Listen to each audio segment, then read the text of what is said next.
Hi guys, welcome to Sunday, our active recovery day for the week. It is June 28th, but it's also July 5th, July 12th, etc., etc. So, since we're doing the same thing every Sunday, I'm not going to keep videotaping the same thing every Sunday. I'm going to post this on the Sundays for the near future, unless I adapt it somehow going forward. But this is going to be the video message. You guys, I want to get into a rhythm and understand the different options we have for active recovery, but I also want you to understand why for active recovery. So the reason why it's active is because we feel like we need to move, we need to directly work on things mobility-wise, recovery-wise with our body to allow it to progress further and get it to recover better. Maybe there's also things we need to fix, like flexibility issues where we would do mobility work, we would do a yoga class, something along those lines. Or maybe we're the person that has a better time recovering from hard workouts if we get up and stay active and do stuff. Versus if I sit on my butt all day, do nothing because I'm sore, because I'm hurting, it's actually going to be worse tomorrow because I haven't got any blood circulating, I haven't worked the muscles, I haven't stimulated anything. So, stress is the big name of the game here. The reason why we are not working out again today, assuming that you guys have all worked out throughout the course of the week, is because at some point stress becomes too much, right? I think we all know where like that top end stress level is, where you're gonna snap kind of a thing. But we don't all know where that next step down level is, where all the stressors that build up sort of overflow and they start to hurt us physically.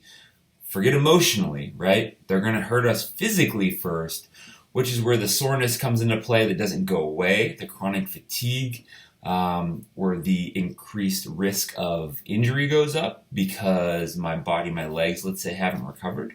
I haven't given them a chance to heal, right? So for the most part, everybody that works out, at least people that work out in the CrossFit industry, have the understanding that, you don't build muscle when you work out, you build muscle when you recover, right? Because we break down muscle when we're working out, when we're lifting, so to speak. So, if I'm doing a bicep curl, I am damaging my biceps, okay? Depends on which curl, which bicep muscle we're working harder, but we're working them all to some extent. So I'm damaging the bicep itself, right? I'm breaking it down, I'm creating stress. Now, healthy stress versus unhealthy stress in this example. Healthy stress is something that probably comes after I can make that determination, right? So let's say today I did 100 bicep curls, get this massive swole, like everything seems awesome, right? Well, if tomorrow I do it again, and I do it again, and I do it again,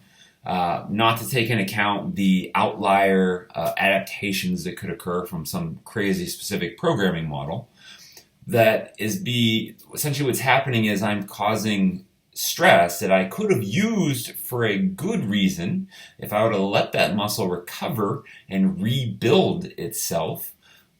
Awesome. I get benefits from it. Now I might still get benefits from it going forward if I don't let it recover, but chances are multiple times greater that I'm going to continue to do damage to it and it's not actually going to repair itself.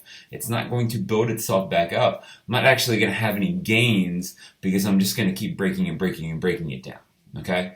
So whether you realize it or not, recovery is probably the most important thing to you physically getting off your butt and doing the workout itself in terms of getting something from the workout. Now, recovery can be all kinds of things, right? Like there's a full broad spectrum here: food, nutrition, water, sleep, and rest, right? If I'm not sleeping, I'm not resting, my body's not able to actually inhibit all the recovery anyway, in which case it doesn't matter, right? I'm waking up, we feel it usually in terms of energy levels, but essentially the body's not rebuilding itself, okay? So meditation has become super popular recently, and a lot of that has to do with recovery, right? The ability to get our body to down-regulate, to reduce stress, so that physically it's better and more efficient at recovering and healing itself, but also mentally we're able to deal with stress better, therefore our body's able to produce the right chemicals Therefore, our body is able to function better, right? We are a human machine. We're trying to get that human machine to function as efficiently as possible because that will make us as strong and efficient as we can be. So, now that I have preached, and you're going to see this every Sunday, now that I've preached and you guys understand the reason why active recovery, let's talk about the options. First one, if you're super beat up, right? I'm going to give this to you in a spectrum. If you're super beat up, if you worked out 6 days in a row, if you push yourself 6 days in a row, that's fine as long as you're able to recover from pushing yourself 6 days in a row. So, like, you know, the nagging mother thing, maybe you shouldn't have done that, but your recovery needs to be a little bit more recovery. Like, move, get up, do some things, but let's not push ourselves very much at all. Let's maybe even not do an active recovery workout. Let's maybe just get about 10-15 minutes of stretching in.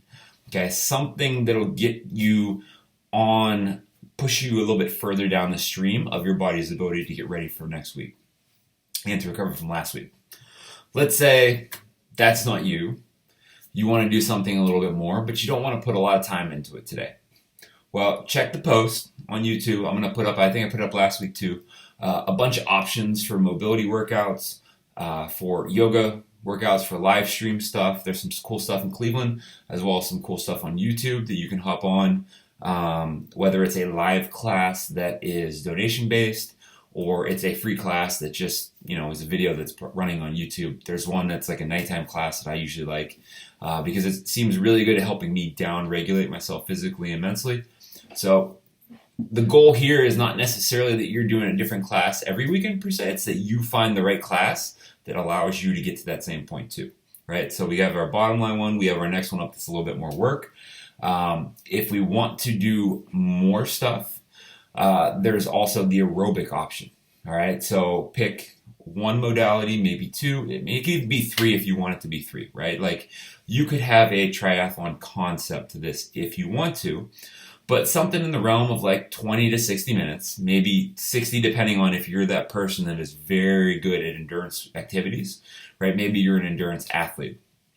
We're doing the cardio, so to speak, movements, running, riding, rowing, swimming, but we're doing them at a light intensity. I like 60% because that seems like a mental number that keeps people's regulation of their own intensity in a good spot. Now, some of us can probably go higher than that, and we're still not going to, you know, break down and create stressors that are going to be negative and inhibit our ability to recover.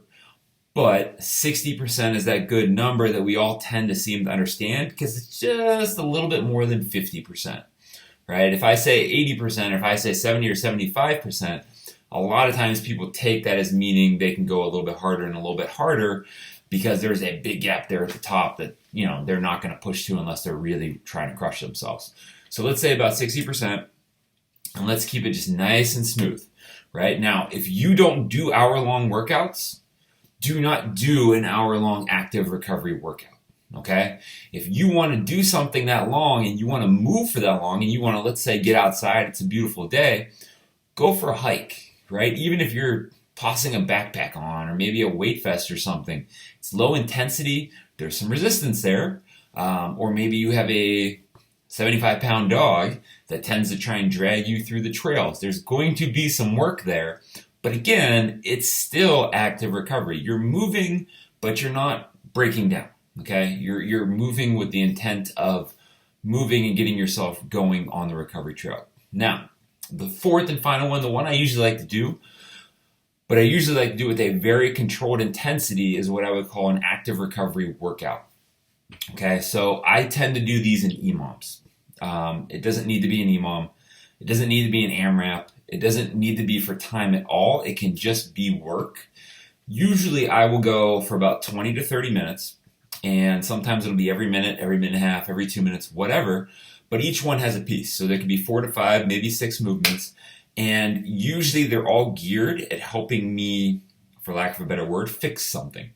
So I tend to have an imbalance in my hips. It stems from my hamstrings, injuries when I was younger, all kinds of things. But I tend to have an imbalance right to left in the strength, explosiveness, power of my hip extension, so terminal extension.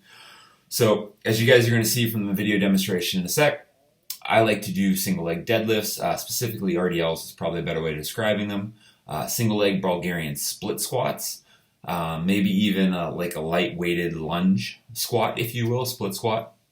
I've been doing a lot of calf raises in different positions, maybe even in a wall sit lately, because I feel like the strength of my feet, the strength of my ankles and my calves is starting to deteriorate a little bit. And with all the running or the more increased running that I've been doing, I think that's something that's going to help me recover, but also get a little bit stronger to the point where it's not going to cause as many problems. So you can also address issues with that. Just keep in mind, when I finish that 30 minutes, I feel good. I do not feel like I necessarily just did a 30-minute workout that I then need to go and recover from. That workout is the recovery, okay? That's the point of it from everything you've done, and to help your body get to a more even symmetrical place, as opposed to beat it down trying to cause a very dramatic adaptation like some of the workouts that we might do. Okay, so that can be customized to pretty much anything. It can be core work. For my example, I'm gonna toss some stability work in, some anti-rotational stuff into mine today. So if you guys want to take that and run with it, or apply other things, if you've been coached by me, I've probably pointed out those things in the past, whether it's in the gym or not. And you can probably come up with some ideas. If not, let me know. We'll figure out what your issues are, how to work on them, how to find some strength balance, maybe how to get some mobility work as well. All right, so having said that, you can make this really simple. Every Sunday can be the same thing if you want it to be. This will be the third week in a row that I'm technically doing the same type of workout. Or you can come up with something new, or you can just head outside. If it's a nice day, move around for an hour or so, do some mulching, something along those lines, right? It's keep moving, because our bodies are machines that want to move. It's going to help us, but be smart, right? If you worked out 5 or 6 days in a row, don't do it again. Find a way to get yourself to recover so that you take advantage of the work you did those 5 or 6 days in a row and you grow from it, right? Like, we don't just work out and crush ourselves for no reason. We want to get better from it, so allow yourself to get better from it. Having said that, if you didn't have a chance to work out all week, feel free to go back and grab one of the days from the week, or one of the under 100 and some days that you've seen before, and use today as one of the workout, all right? Just because my Sunday is the end of the weekend and it's an active recovery day for me does not mean it needs to be for you. We need to learn how to apply all this stuff to ourselves individually, because remember, when it comes to fitness, health, and wellness, the answer is usually, it depends.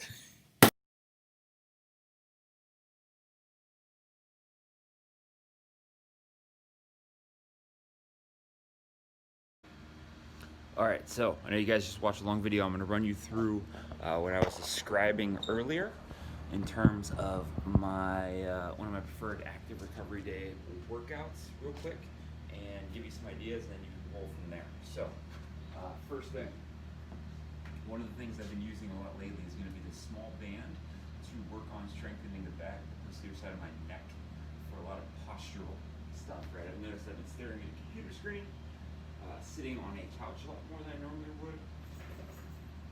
So I'm working on strengthening, again, the back side of the neck, the upper part of the traps there, to try and give me a little bit better postural position, so that my neck, I'm not getting headaches like I tend to get from sometimes having overused traps and things like that. Okay. I can also use this band probably in a much lower position, but same kind of idea for a anti-rotational core movement, called a paddle off press. But again, something that's not going to be super stressful. It's not super heavy. It's not super intense, but it is going to give me some positive and beneficial work. Two of the things I described earlier are going to be that single leg RDO with deadlift, right? Something we've done before in a strength type environment. It's obviously just going to be with much lighter weight, probably a rep scheme that isn't going to be extremely taxing.